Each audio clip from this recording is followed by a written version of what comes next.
बनारस के बहुत बड़े एक विद्वान थे पंडित देवदत्त। उन्होंने शास्त्रार्थ किया और पूरे भारत के विद्वानों को हराकर लौटे। जब वे वापस आए तो अपनी माँ से बोले, देखो मैंने आईएएस में फर्स्ट रैंक प्राप्त की है। उनकी माँ ने कहा, मैं नहीं मानती। पंडित जी बोले, क्यों? ये सर्टिफिकेट देखो, government of India first rank. माँ बोली, जाओ किसी और को दिखाओ।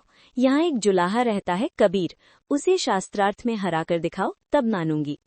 पंडित जी बोले, ठीक है। वे कबीर के घर गए और अहंकार में दरवाजा पीटने लगे। कबीर की बेटी बाहर आई। पंडित जी बोले, कबीर कहाँ है?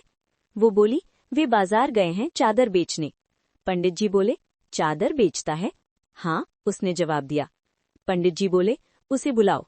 वो बोली, शाम को आएंगे। पंडित जी बोले, नहीं, कहो कि पंडित देवदत्त आए हैं। वो बोली, उन्हें कहाँ खोजूं? पंडित जी बोले, मैं आईएएस हूँ। वो भागकर बाजार गई और कबीर से बोली, कोई बहुत घमंडी आदमी आया है, कह रहा है कि वो आईएएस है और उसका नाम पंडित देवदत्त है। कबीर जी बोले, उन्हें बैठाओ, पानी वानी पिलाओ। बेटी बोली, वो बैठ ही नहीं रहे, पानी तो दूर, आग उगल रहे हैं।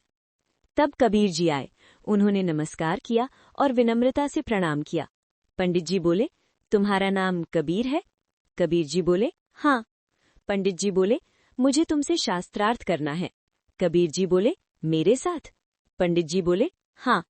तब कबीर जी बोले, आप इतने महान आदमी हैं और आपको सामान्य समझ नहीं है।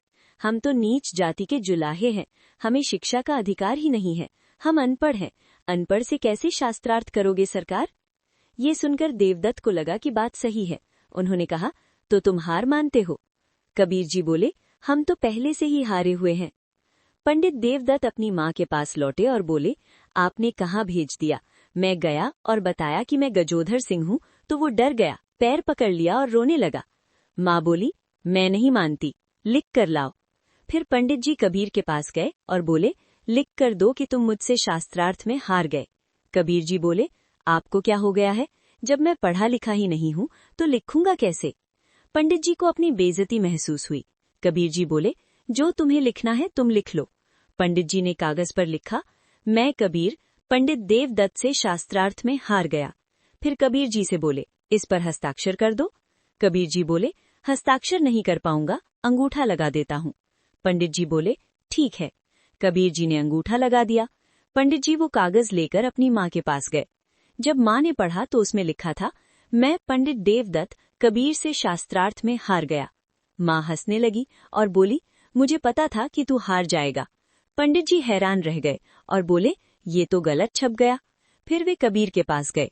कबीर जी बोले, 10-12 पन्नों में लिख लो और सब पर अंगूठा लगवा लो, मुझे बार बार परेशान मत करो। पंडित जी ने कई कागजों पर लिखा और अंगूठा लगवाया।